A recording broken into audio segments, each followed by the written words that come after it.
Hi, everybody. Welcome back to On the DL. We have Dr. Allana Polo joining us today, a naturopathic physician. Allana, I'm so excited to meet you and to finally speak to you. Welcome.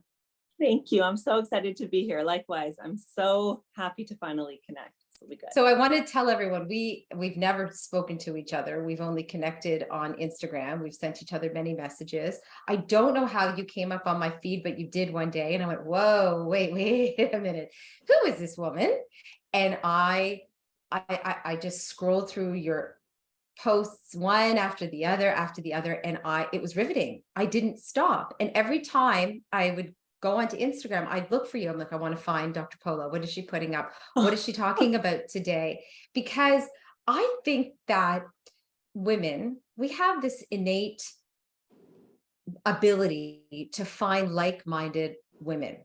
We want to find women that we can connect with, particularly at this stage in our lives on social media. Yeah, it's great to find a recipe and it's great to find a workout, but we want to find people who think the same. Do you agree? 100%. And I think the world of online has allowed us to do that, really. Like, it's expanded our circle in such a way. Like, I actually feel more connected to some people online that are like-minded than people in my physical circle, right? So it's like, it's Yes. interesting, this world of online, for sure. And then as we started to DM each other, we started to realize that we do have lots of stuff in common, which is, the universe always, I would say the universe speaks. And there's always a reason why people are brought together. And hopefully by the end of this conversation, we'll figure it out. We will figure out that there's probably more in common. But I want to talk to you today. And one of the many reasons why I wanted to connect with you here on the DL was because I wanted to have a conversation about women and midlife that people are just not talking about. We're getting little bits here and there about how women are coming into this stage in life, whether it be 40, 45, 60, 50, whatever the age is. But nobody's really doing a deep dive into the real changes that go on for a woman and what it means overall for a woman. And I think you talk about it all the time. And I you're not just try. saying, you're not talking about the M word. You're not saying, oh, it's menopause, it's perimenopause, it's menopause. You don't even talk about that, which I think is very refreshing because the M word scares a lot of women. And it's sort of like that old, the C word from the 70s, cancer. No one wanted to say it. It's like menopause. No one wants to talk about it. It's true. And that's why people haven't talked about it for so long. It's like this taboo. If you think about like our mothers and our grandmothers, Yes. menopause and aging was so taboo. No one talked about hysterectomies and, a lot of that stuff was going on, but no one discussed it. So now that people are starting to be more okay opening this conversation about hormones, not just menopause, but just like the 10 years prior to menopause where, and fertility struggles and like terrible Yes. PMS and PCOS and all of these things that plague women hormonally, we're just becoming more okay talking about it. So I think that it's so refreshing. What do you think is the most pressing health issue? What do you think is the most pressing health issue? See, I can't even speak. What do you think is the most pressing health issue for women midlife right now? Oh, this is such a loaded question Mhm. because we're one system. And I always go back to that, where like truly we are not a separate set of detached organs. So our hormonal system, which is really impacted a lot these days for many reasons, which we'll talk about, there's obesity, there's hormonal imbalances, there's diabetes, there's heart disease, there's cancer, there's stress, there's anxiety, there's mental health, there's gut problems, there's IBS, like at insane levels. There's all of this that's plaguing women midlife, right? And I think that it's almost like we have to address one thing and everything else falls into place. So we could address any of those in a midlife female's years, and everything else that they're experiencing at the same time might actually improve. It's so funny. I wanted to say, and there's teenagers. I'm just kidding. That'll do it. I know you don't have teens yet, but wait for the teen years. That'll really put you over the edge for sure. You're talking Sure. about all of the imbalances, and then you get a household full of teens, and I could speak to that for hours, but we're not going to. So when you just talked about the different things that are going on for women, and it's not just one specific issue, I want to talk about you for a moment, just to give you some credibility, because you're not just a naturopathic physician. You have this incredible wellness center in British Columbia. Are you situated in Vancouver? We are in New Westminster, which is about Okay. 30 minutes outside of Vancouver. So I did work in Vancouver for about 6 years prior to opening my own clinic. And Vancouver is amazing, but like the stereotype of Vancouver, it's very saturated with a lot of health and wellness practitioners, functional medicine doctors, Oh, and it really? was great. Hmm. But the suburbs of Vancouver, New West being one of them, really didn't have access. Like people didn't have the same access to the centers and clinics that we have in Vancouver. So I opened about 30 minutes outside of Vancouver, and we're accessing Burnaby and Coquitlam and Port Moody and Richmond and everywhere else, to allow a lot of people to have care in this field. So what goes on at your wellness center? Oh, we have lots. So we have 7 naturopathic doctors. We have 3 medical doctors. We have registered acupuncturists, massage therapists, IV vitamins, iron infusions, aesthetics medicine. We have a compounding pharmacy. So really, like there's 25 of us now, 24, 25 of us that are all interdisciplinary practitioners, like just connecting the dots for people mentally, physically, not just Western medicine. Of course, we have Western medicine, but we have Eastern medicine too, and everything along that spectrum that I really think is required to round out this health and wellness space.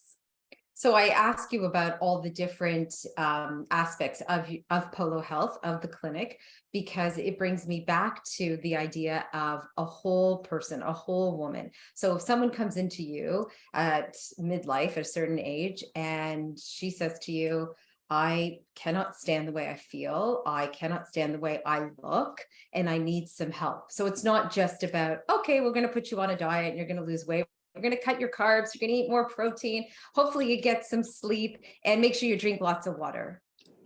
Right? Yeah, It's not, right. I mean, it's And like not that. if it was that simple, and this is the space of like functional medicine, and a lot of people don't really realize what naturopathic medicine is. Like we are medically trained in BC. Mhm. We serve as family physicians for a lot of people, but what we don't do is just hand out pills, right? We talk about diet and lifestyle and stress and hormones and gut and all of these foundational things. Whereas, a lot of women who do go to their physicians with these midlife problems are just given antidepressants, unfortunately, right? There is no Really? talk. Oh yeah, like a lot of menopausal women end up finding me because their physicians just put them on antidepressants and told them this is life and it's normal and it has to be this way. And I applaud those women who actually seek out alternative or various other practitioners to help know that there's almost, a different way that they can address these problems. First of all, I don't want to I don't want to diss doctors or family physicians. I'm married to one, but I will tell you that uh, any woman who's been on an antidepressant would probably say, well, they gained weight. So if you're already depressed and you're approaching 50, maybe you're even 55 and you are down, you are very depressed, you're not sleeping and all of it, and weight is an issue, and then you go on an antidepressant and then your sex life is already tanked and you gain weight, how is that going to help you? This is the epitome of like the person I see every day.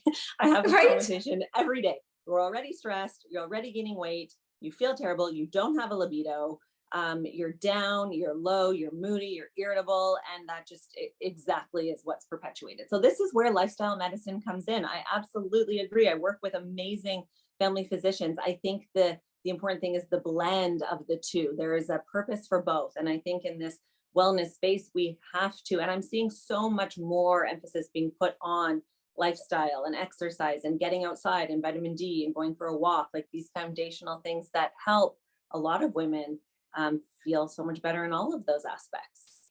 I want, before I talk about your Instagram and before we talk about some of your training, I want to ask you before I forget, because I think this is a very important question. What do you say to a woman who comes in to see you, who is approaching midlife or in midlife, that she wants a change?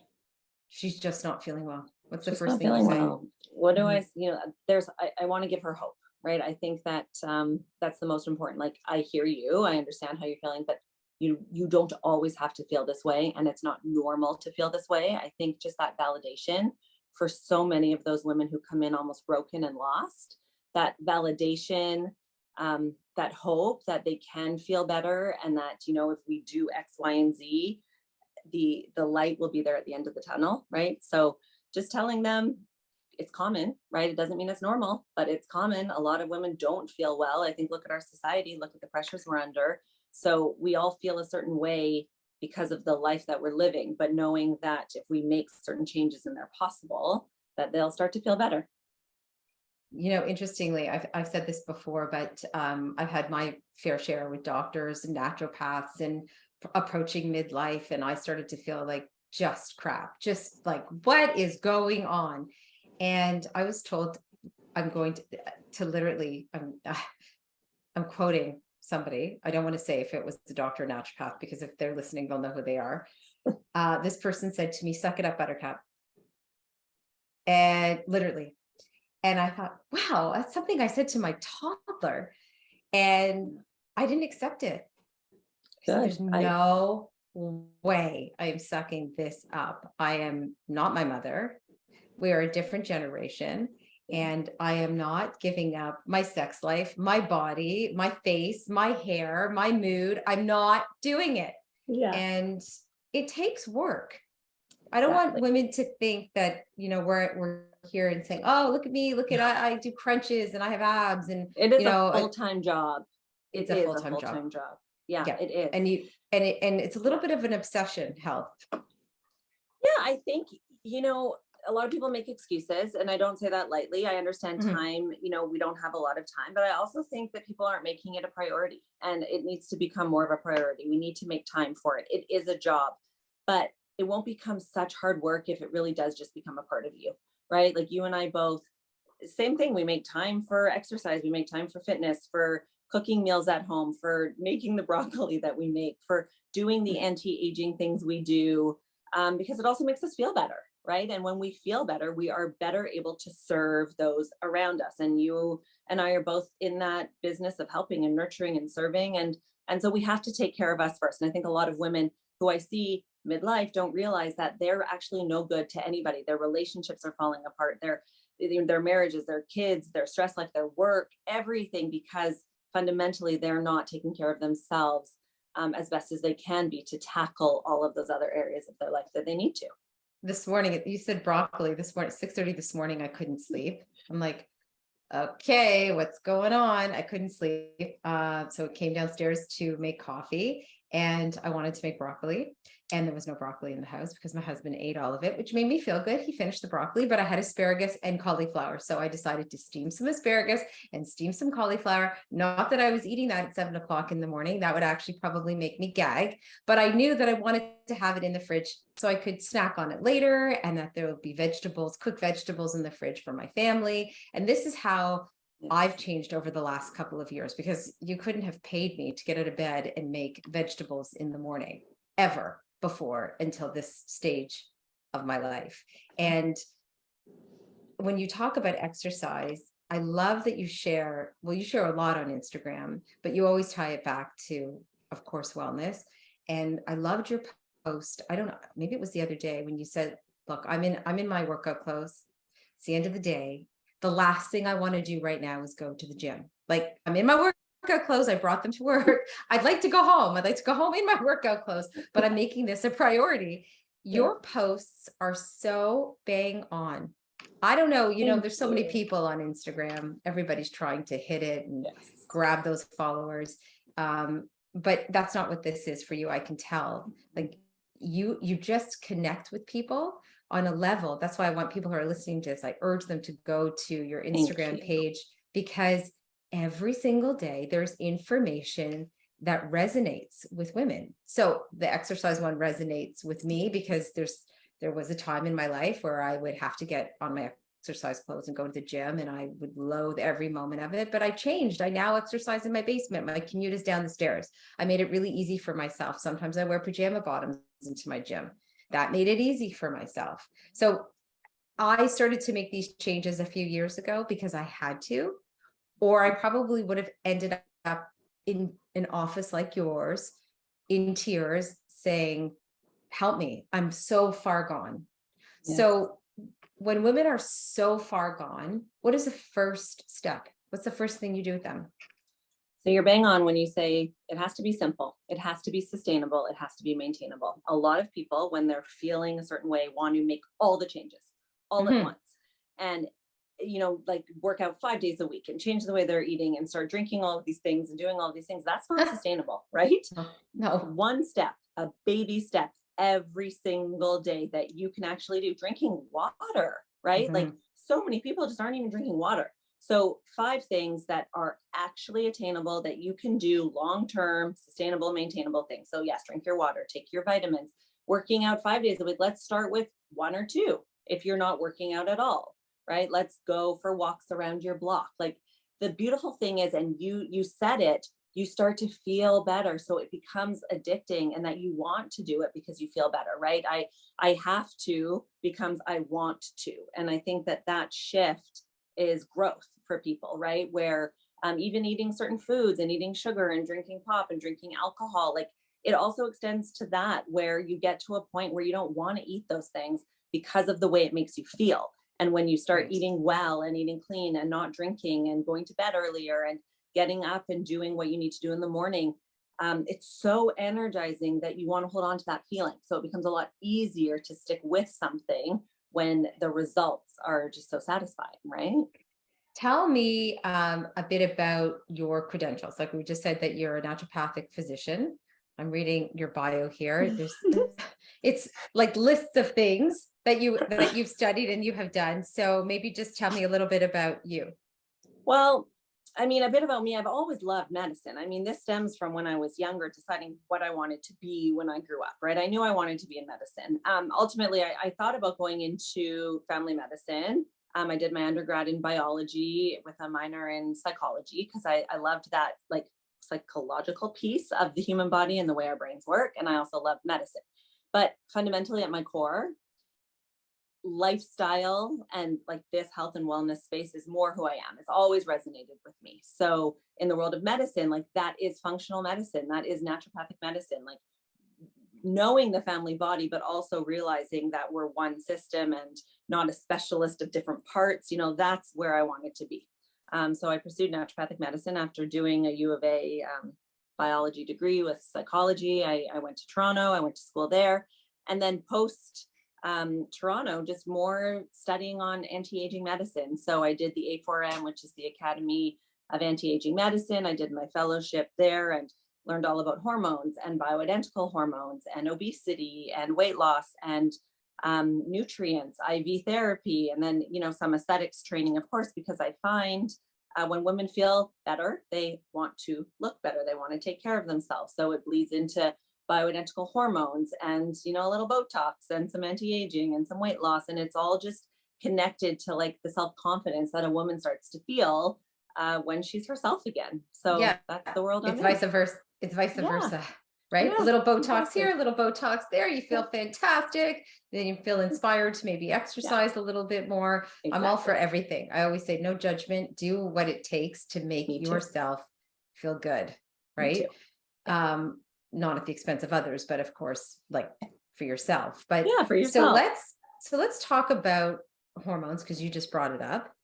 What the hell is going on with estrogen versus testosterone? I don't understand. There's so many different prevailing thoughts on too much, too little. You need some of this, you need some of that. Don't take this, don't take that. Yes. What do we need? What do we need?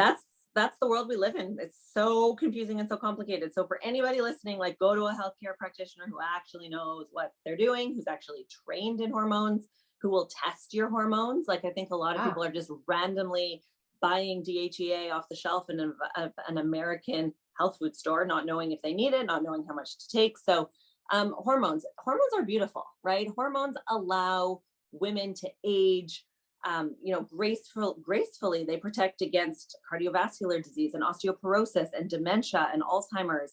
But we have to test, we have to see where your estrogen, progesterone, testosterone, DHEA, which are our sex hormones, where they are in relation to our cortisol, which is our stress hormones, right? And I think a lot of women feel so imbalanced because their hormones are truly imbalanced. So, estrogen is scary for a lot of people. A lot of studies back, years ago when HRT or hormone replacement therapy was becoming a thing, the resurgence of breast cancer and uterine and ovarian cancer really scared a lot of women off from taking estrogen. But if you take the right kind of estrogen in the right dose, for those women who are hot flashing and night sweating and they're soaking their sheets, they're having to open the windows, their husbands are freezing, fans are on. Estrogen can be a really beautiful thing, right? Vaginal dryness, UTIs chronically that can happen in menopause. A little estrogen is a lifesaver for so many women if it's dosed properly. And you were saying too much. I was reading this in one of your posts, that too much estrogen actually takes you, it's really that fine balance, because too much of estrogen can be a precursor to gaining weight. That's right. And we live in a society truly where we are exposed to a lot of estrogens. This is a whole other topic, but you see parabens and xenoestrogens and BPAs and animals that are, pumped with hormones. That's all estrogen. And too much estrogen is the reason why there is so much breast cancer. And there is all of these resurgence of female hormonally related cancers. So it's a very fine line between too much estrogen and not enough estrogen. And weight gain, you look at women who have too much estrogen, you can see in their bodies where they're holding their fat. It's in all of these hormonal fat pad areas. So under the arms, around the bust, in the belly, the thighs, the hips, those are estrogenic fat pads. And so, when women who do struggle with a little more adiposity on their body, we see more estrogen, and that's also related to fibroids, a lot of fibroids and a lot of cysts. There's a connection. So if women are listening to this right now and they're touching themselves and they say, oh, I'm feeling a little bit of fat near my bra line, and I'm feeling a little bit of fat near, under my arms or in my midsection, is that an indication that estrogen levels are a little too high? Could as be, opposed to yeah, too low? Okay. Too high, yeah. Too high. Too high. I mean, a blood test, a Dutch test, a saliva test, a urine test, there's many ways to check and see where your hormones are. I use symptoms a lot. Symptomatically, a woman can come in and tell me everything she's experiencing, and I know right away where her hormones are. We just test to confirm and dose a hormone, right? So yeah, definitely. I also think, you talk about testosterone. That's another huge indication. Women think testosterone is just a male hormone, and just as though men have estrogen, women have a lot of testosterone, and we need testosterone. That is our libido. That is our muscle mass. That's our energy and our mojo.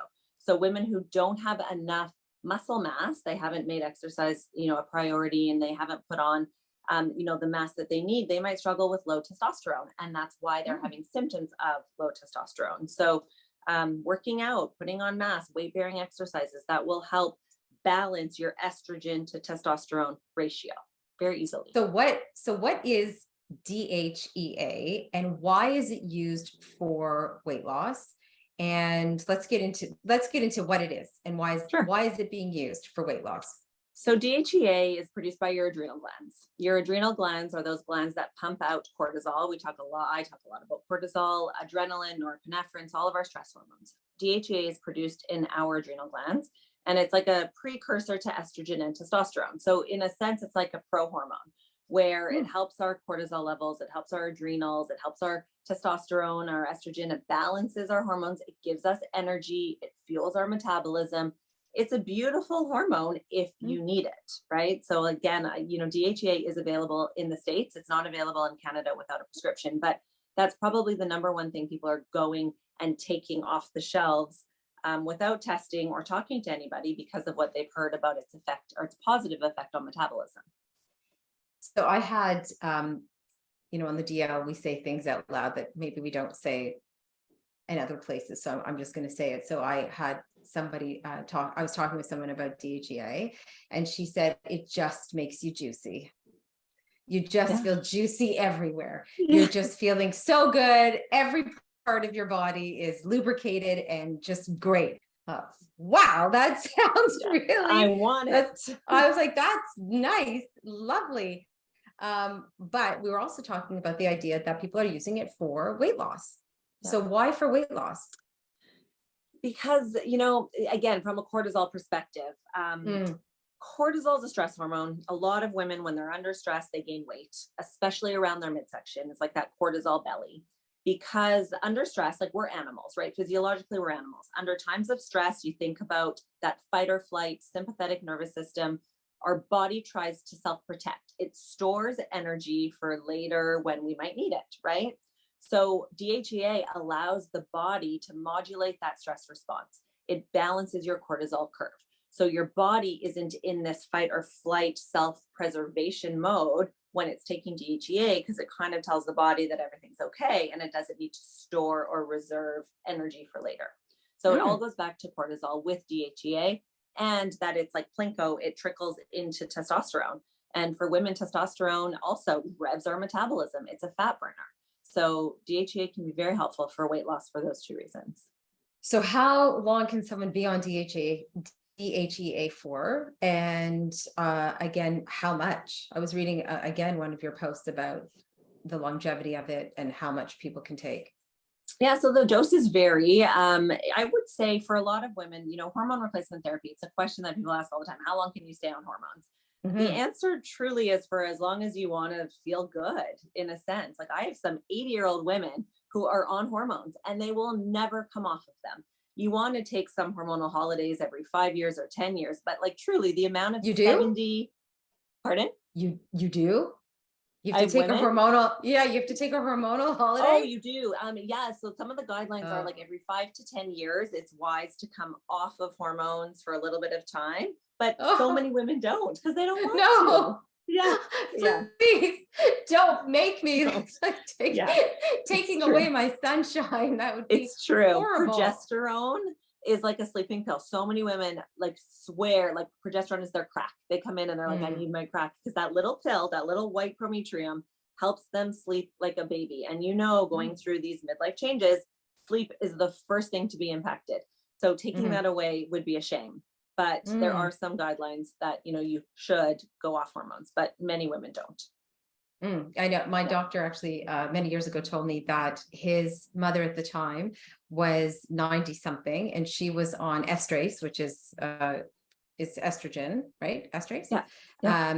And she felt amazing and said she's never, she's in her 90s, she's not going off her estrogen, but she had fallen and she was in the hospital and she naturally didn't take it. And then she was just off it and everything just sort of went from there. And what he was trying to say to me was, there's no reason to ever go off it. There's no reason, like why would you ever need to, you can cut back, you can increase, but I'd never heard a hormone holiday. I've never heard that saying before, but I love it. I'm going to use that one for sure. Okay. So, and how much, and again, the DHEA, you're saying it varies per person. Because I was reading it could be go up 5 milligrams to 25 milligrams. Like it ranges so much. Oh no, I was reading up to 150 milligrams. That's high. High. Yeah, it's very high. I'm of the mindset, and I think like just my general philosophy, like the littlest amount of intervention to make a difference. The problem with hormones is, and you may have heard this too, like at some point your body becomes immune and naturally you get breakthrough symptoms and you have to start increasing your dose. So if you start low and go slow, which is like my motto a little bit, start low, go slow, you'll get relief, and then you can boost your dose up from there. But if you're at 150 and you start to get breakthrough symptoms, where are you going from there? Right? Exactly. It's almost, there's a Wiley protocol. If you've heard of Wiley, it's like a very high dose hormone replacement therapy protocol, like unnatural doses, right? I don't think that's necessary. I think there's like that middle ground where you can take enough and sort of increase as you need. Are there side effects? Yeah, DHEA can lead to too much testosterone, and the symptoms of too much testosterone are, rage, especially in women, anger and rageful, and acne and hair loss. And so all those symptoms, you have to be mindful. Like this is where the balance is so important, because what you don't want is your testosterone up here in relation to your estrogen and your progesterone. You really will feel your best when they're all here. And that requires baby doses of a few things, right? And so that leads me back to, again, we're talking about having your hormones tested regularly, make the phone call, make the appointment with your physician, your healthcare practitioner, whoever it may be, right? We can't stress that enough. You can't just walk away from an appointment with your wellness practitioner and then not go back. You have to keep, like you said, it's almost a job. You have to keep on it. You have to be a little bit obsessed with it if you want to get the best results. Absolutely. And also, what I will say to that is, just because one doctor tells you, like, no, you don't need hormones. No, I don't test hormones. You don't need that. I see that a lot too. That's just because that doctor isn't versed in hormones. So Mhm. don't take no necessarily, like seek out the practitioner that will be able to help you. It might be a few different doctors that you have to see or a few different naturopaths, but there's help out there. And some people have come in and said, my doctor says I don't need hormones. And, that person did need hormones. So just, yeah, look around a little bit if you're getting an answer like that. This leads me to another question I have about midlife: hair thinning. What's Yes. that about? Oh yeah, hair. So yeah, again, Hair. very common, very common. We love our hair, right? Yeah. We Um, hide behind our tresses. We don't want to yes, lose it. yeah. Many reasons. So again, hair is an interesting one. Like stress. We know when women are under stress, they lose a lot of hair. When women have thyroid imbalances, specifically hypothyroid, when their thyroid is under functioning, you can start to see hair loss or thinning hair. So always looking into your thyroid. If a woman is watching her calories or dieting or not getting enough protein, hair loss is also very common. Wow. Low iron, anemia, women who have low iron don't get enough red meat, they start to lose their hair. So if you're noticing hair loss, going to your physician, getting your blood work done, looking to see where your levels are at, looking at your nutrition, being very honest with like whether you're cutting calories or not. If there's a thyroid problem that needs to be addressed, those are the places I start when I see women come in with hair loss or thinning So, hair even. so talking about cutting calories and being honest about your nutrition, I want to talk about that because there's been also there's been a little bit of controversy around intermittent fasting and fasting, and particularly women who are midlife. Even the fasting guru, Dave Asprey, he was on the DL. He was wonderful, but he said, if you are of a certain age, I don't want you intermittent fasting every day, 7 days a week. You cannot do that. You will lose your hair. Your face will look gaunt. He said, you can't do that. So some people intermittent fast every single day for years and years and years. And it's just because they say, I don't get up. I don't get up and eat breakfast. So could it be that women are doing it the wrong way? Yes, I could talk a lot about intermittent fasting. So, and you and I will talk about diet and this diet Mhm. culture. For some women, intermittent fasting has been a glorified way of starvation, right? We have to say that. Like a lot of women who would Yes. never eat are now just saying that they're fasting or they're intermittent fasting, and it validates and makes it okay that they're just not eating, right? So, hair loss with fasting, absolutely, when you're not getting enough nutrition for those reasons. Fasting also puts a stress on the body. We talk about cortisol, and Dave Asprey talks about this a lot. Like if you are fasting, you are putting your body under stress. And if you're already under stress in many areas of your life and your world, fasting might not be a great idea for you. If you have blood sugar imbalances, or you suffer from hypoglycemia, or you Mm. have diabetic concerns, fasting is not a good idea for you because you get those symptoms of feeling faint and dizzy and lightheaded. And some people actually do pass out. So there's many reasons why fasting isn't a good idea. But for others, gives them that control. It closes their gap of consumption. It limits the amount of calories that they're eating watching TV from 8 to 11 p.m. Hmm. It's valuable for a lot of women as well. I know. I actually, when I was speaking with Dave about this, he said if people could just stop eating in the evening when it's the worst time to eat, right? He said you just stop in the evening, you do your evening activity, you go to bed, you wake up the next day, you don't put food in your mouth right away, but shortly thereafter, it's been 12 or 14 hours. Said call it what you want, whether it's an Right. intermittent fast or Right. not. You could label it or not label it, but Exactly. whatever works for you. But he Right. was urging women who are listening not to do the 16-hour fast in the 8-hour window of eating and your calories, because he said it can really backfire.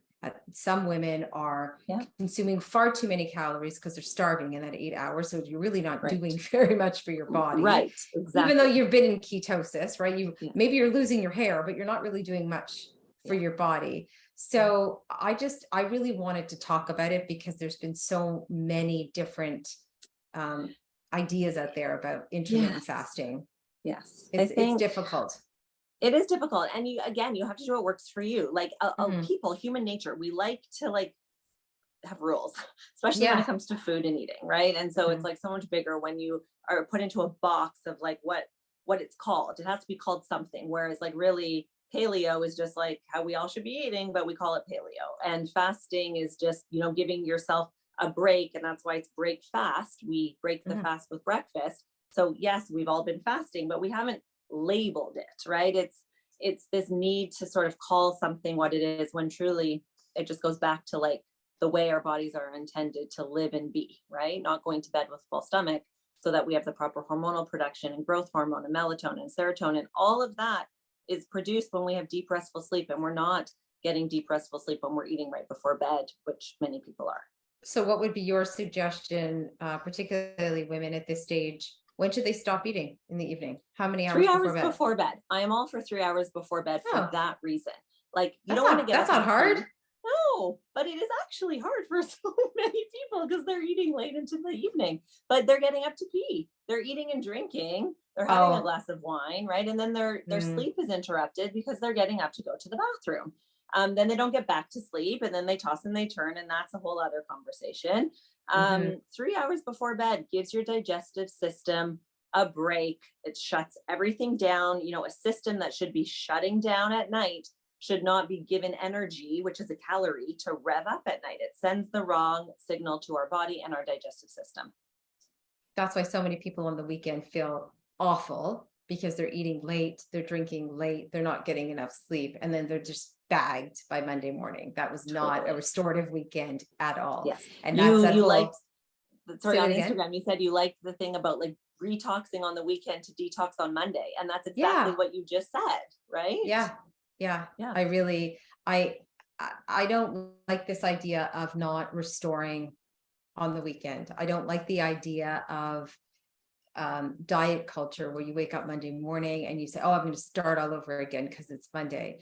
It's a lifestyle, right? So nobody is saying you can't have a glass of wine on the weekend or go out with your friends on the weekend and enjoy a wonderful dinner or go to a party and stay up late. No one is saying because you're 50, you shouldn't do that anymore. No one is saying that. No. It's just in moderation. You just don't want to do it every weekend, because then that's when you'll start to see a month later or 2 months later, that's when you're going to start to say, I feel like shit. Absolutely. I feel like shit. And I look like shit. Yeah. Right. The puffy, so puffy. It's the balance. It's 80-20. Truly my philosophy, how I live my life. I eat the pizza, I drink the wine 20% of the time. Yeah, 80%. Me too. And then it doesn't impact you the same way, because your 80 is so clean, your body is so healthy that 20% doesn't really touch you. Yeah. So I do want to talk a little bit about diet culture.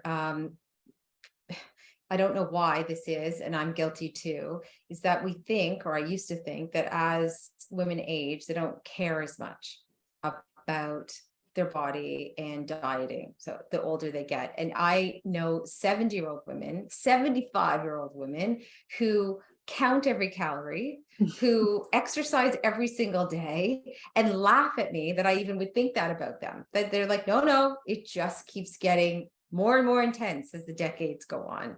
So what is it about our diet culture that we think that it's only for youth? Oh, yeah. I think it's twofold. So a lot of people, as they age, when they're younger, they don't have a lot of time, right? So like their life is busy with kids and work and stress and everything, and they don't have the time necessarily to work out. And then as they get age and, kids leave and things happen, they have more time, and they realize like their mortality, like if they have 50 more years of living, then they want to make it really count, and they have the time to focus on it. They have the time to put in the work, and it becomes of value to them, right? As they age. And then on the flip side, I also feel like, and I see it a lot, people as they age are stubborn, and they're not making changes now, and they want to enjoy their life and live their life And I hear Mm. both, and I'm sort of somewhere in that middle where you can still live and enjoy your life, but also take care of your body and want to do right by it because you want to age strong, gracefully, physically, and mentally, right? And how do you do that?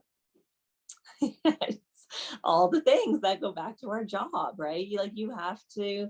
I think the biggest thing with aging is having, especially for women, having muscle mass on your body so that when you do fall, you're not breaking a hip, you're not frail, you're strong, you are able to endure, walks and falls and things that will carry you into the later life. And mentally too, like cognition, dementia, Alzheimer's, memory. I see a lot of women losing their memory as they go into menopause. So Mm. playing Sudoku and doing like brain exercises and taking your supplements, actually, like there is some value to that too.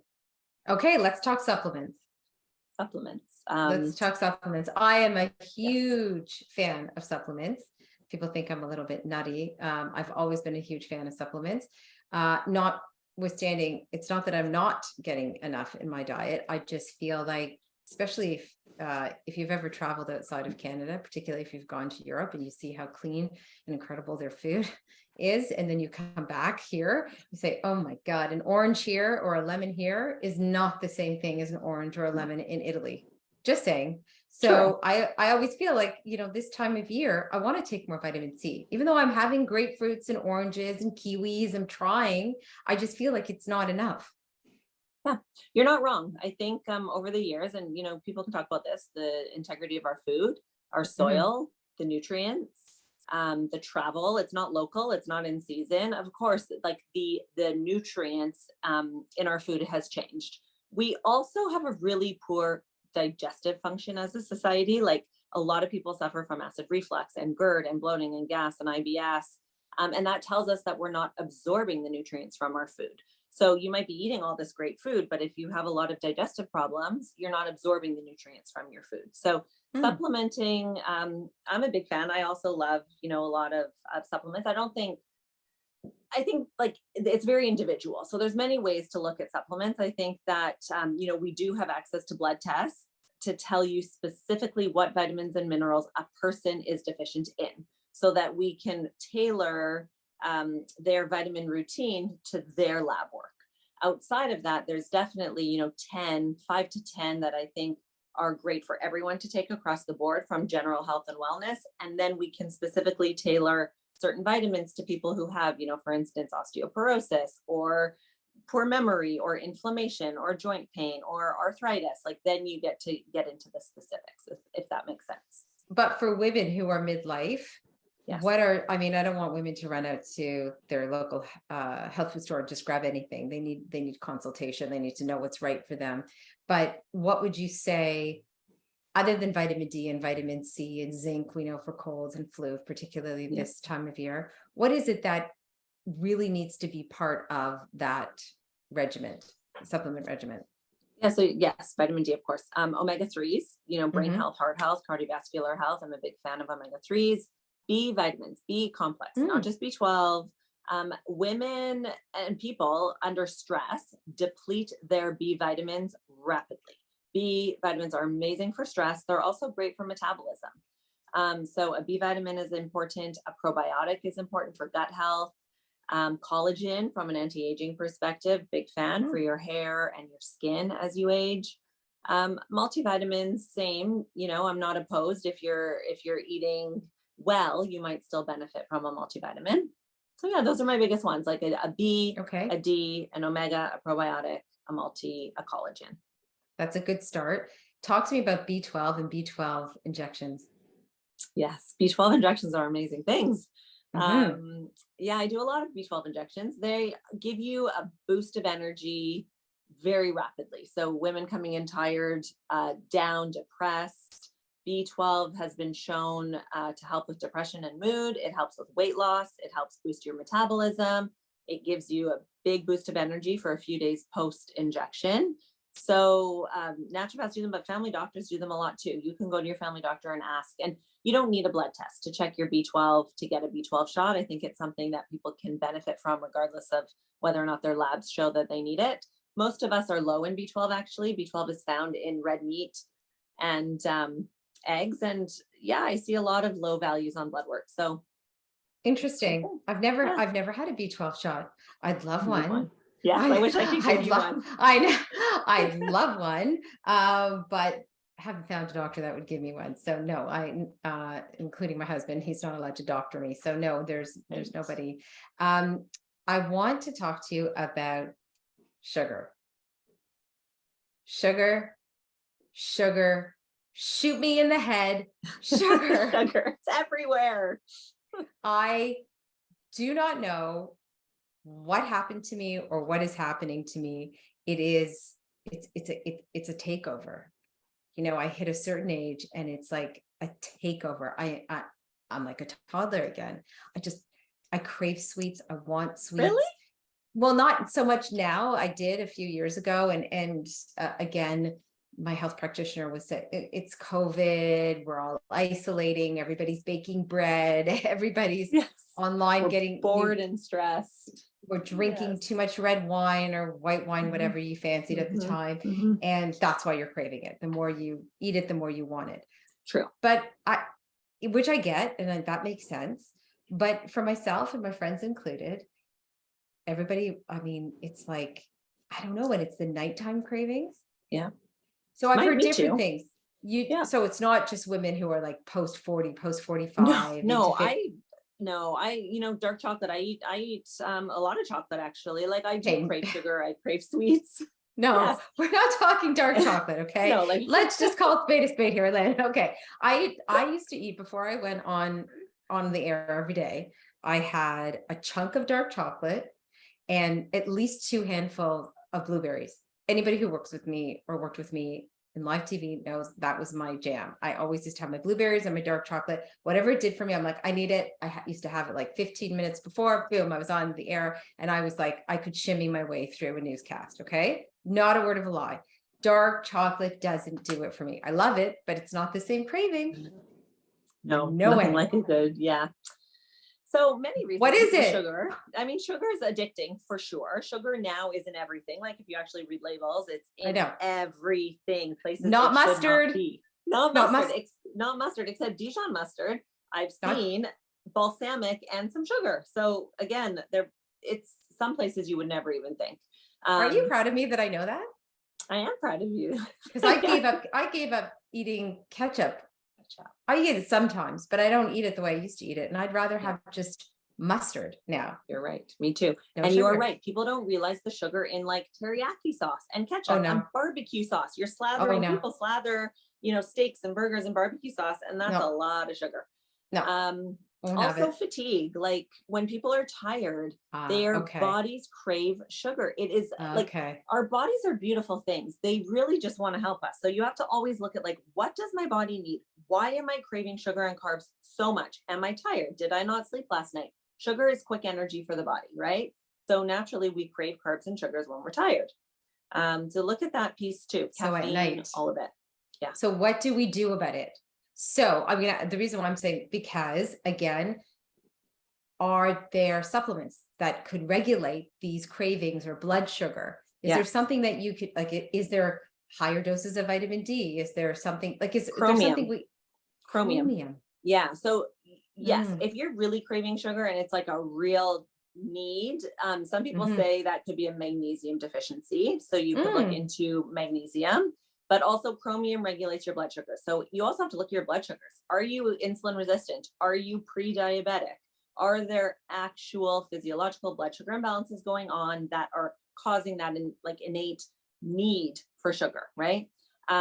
So check your blood sugars, but also chromium is amazing, magnesium, both at stabilizing blood sugar cravings.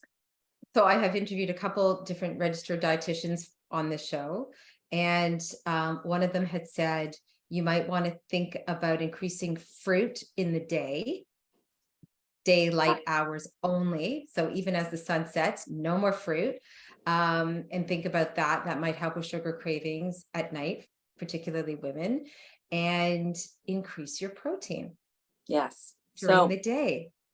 Yeah, protein. So, okay, a lot of women who calorie restrict, who don't eat enough in the day, they find themselves binging at night. So if you are eating everything, craving everything at night, you have to look at it as a function of what you ate in the day if you were missing things.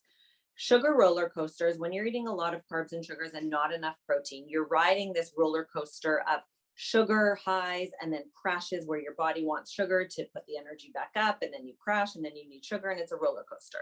The only thing that stabilizes that roller coaster of cravings and energy is fats and protein. So yeah, more protein in the day, more fats in the day, you won't crave the same way because your sugars are stabilized. So could you give us some examples of how to get that? I mean, like protein, animal protein, if you wanted to do eggs for breakfast, an omelet or a protein shake, a salad with chicken for lunch, hard boiled eggs as snacks throughout the day, some olives, some nuts, some veggie sticks with avocado, a piece of fish and roast vegetables for dinner, like stable. None of that is a bagel for breakfast, a muffin for breakfast, a sandwich or a wrap for lunch, pasta or rice for dinner. That's what perpetuates those sugar cravings. If you take those carbs out and just stick to like clean proteins, fats, veg, and fruit throughout the day, you'll notice your cravings are less. I notice it for myself. If I eat a bowl of oatmeal for breakfast and other carbs in the day and night, I am wanting more carbs. It's true. Can you say that again? So women can, I want you to say, no, what you just said about, but it's almost the idea of eating clean, which is what you just talked about, like lean animal protein and vegetables, fats, that kind of eating will actually, I think that for me, I don't know if it works for everyone. You can attest to this because you're the professional, but I know for me, when I eat that way, several days in a row without breaking from that, what I call clean and efficient eating, I feel my best. I feel my best. Me too. That is how we're meant to eat. Like we are cars with a gas tank. Like what would you fuel your car with? You would fuel it with proper fuel for the car to run efficiently. We as humans, same thing. We're not like meant to be eating processed packaged food with additives and preservatives that sit on the shelf for years and don't change. Like that's not what our bodies are intended to eat. So we don't feel well when we eat that way. When we eat clean fuel, proteins, lean proteins, fats, veg, fruit, we feel the best. And I think that our blood sugars are stable that way. Our cravings are stable that way. Our hormones are stable that way. Everything that our body utilizes from that food starts to run more optimally. Could I ask you just I have a couple more questions for you, but I want to ask you about oatmeal because again, there's some controversy around oatmeal. Yes. Is it or is it not good for you? Okay, and when should you eat it? Because I know if I eat oatmeal in the morning, I'm starving. Me too. It's not, Me too. I cannot Me eat too. oatmeal in the morning. Like I could have that as a snack or even a dessert, like an oatmeal square or something, but I cannot have oatmeal in the morning. I need like a serious protein packed breakfast. For sure. Yeah. And some people, I'll tell them to put protein powder into their oatmeal to sustain them, right? So oats, and people might not like this. That's true. Oatmeal is no different than a bowl of rice, a bowl of pasta, a plate of potatoes, a plate of oatmeal, quinoa, all the same from a carb perspective. Okay. So in the morning, you need protein to make you feel full, to give you energy for your day. You need protein. Oatmeal has not like negligible protein. It is a bowl of carbs. So it's going to give you that blood sugar spike. It's going to sustain you and give you energy for a short period of time. You're going to spike and then you're going to crash. You're going to be hungry and you're going to want more carbs or sugars. So oatmeal is great because it has fiber. Our society doesn't get enough fiber. So it's been touted as like a way to lower cholesterol. And so has Cheerios. They both lower cholesterol because it's fiber and we don't get enough fiber. But if you ate more fruit and more vegetables and more flax and more psyllium and more beans and lentils and legumes, you would have ample fiber to lower your cholesterol. I don't think we need to do it through a bowl of oatmeal. If you are going to eat oatmeal, you can add nuts, you can add Greek yogurt, you can add peanut butter, you can add protein powder. Those are all things I'll recommend for somebody who loves their warm bowl of oatmeal in the morning. Just add protein to it so you get this stable blood sugar level. And you're okay with protein powders? Yeah, I think as a tool for people who don't get enough protein, for sure. I use protein powders in smoothies all the time, and they're Me quick. too. We're on the go. We're busy, and I'd rather Me a too. protein powder than a chocolate bar. Me too. Absolutely. And this is my last question for you. Macros, macros, macros. That's all we keep hearing about everywhere, online, on the news. Everyone talks about getting your macros. How do you know how much protein you need a day? Is that Okay. something, is it a consultation? Do you need to find out from a healthcare professional what you need? No, so I think okay. So the world of macros, like it can make anyone crazy. You're really Yes. tracking, yeah. It's enough to make you crazy. I am not for counting calories. I am not for counting macros. I think that's an even more full-time job. That's Oh, unnecessary. yeah. A macro is, for anyone who doesn't know, it's your fat, your protein, and your carbs. So it's a fancy way of saying your macronutrients. So you need lots of protein, some fats, some carbs. But I think what's happening is that people are getting too many carbs and not enough protein. And that Mm, is why many women struggle with weight. They're not getting enough protein, they're getting too many carbs. So tracking your macros is a great tool for education, where MyFitnessPal, for instance, tracks your mhm, macros on a pie graph.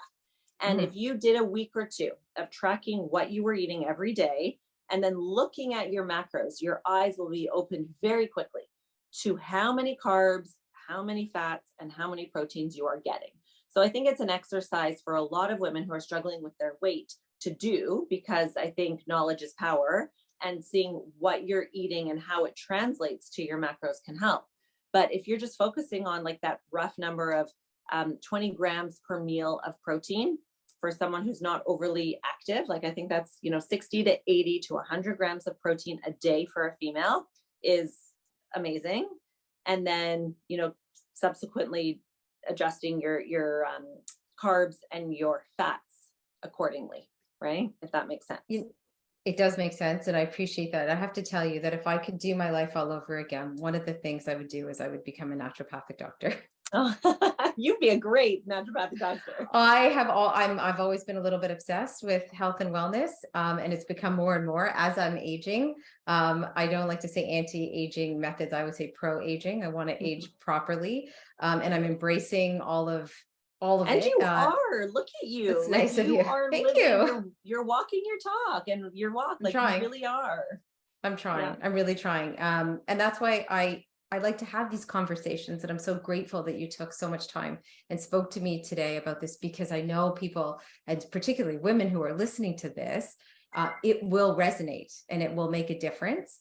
And that's why, I mean, we didn't get to talk about water, but we know we need water, and we didn't talk about the Ozempic craze. But I will tell everybody, just go to Alana's page, go to Polo Health. It is such an educational tool that I log on every day and I'm like, hey, what's Allana put out there? And I know you're in Vancouver, so you're 3 hours behind, and of course you haven't posted. I'm like, oh, she's still sleeping. I'm up, at 6 o'clock in the morning, and it's the middle of the night for you. But this has been fantastic. Thank you so much. I really appreciate it.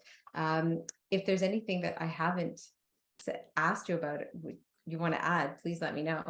No, I think you're doing it, too. You're empowering women, you're inspiring women. People listen to you, they watch you, they hear you. So just keep doing what you're doing. I think you and I Thank you. both, like, you can tell we're so passionate about educating women, Mhm. right? And I think that um, that education pays it forward in its own way, right? People will hear us talk, and then they'll help support their friends and their family, and one podcast at a time, you're making a difference too. So thank you for having me on.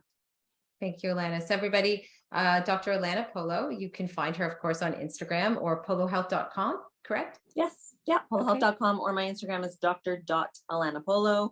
And yeah, just thank you so Thanks, much. Allana. I hope the sun still shines out in Vancouver today. No, it's a Today rare, it's shiny. very Today rare. it's It's shiny. shining in Toronto too. It's a beautiful day here. It's always shining there. No, Not always. no, not always, but Not a little always. bit more than Vancouver right now. Yeah, Yes. for sure. Thank you so much. Have a great weekend. You too. Bye.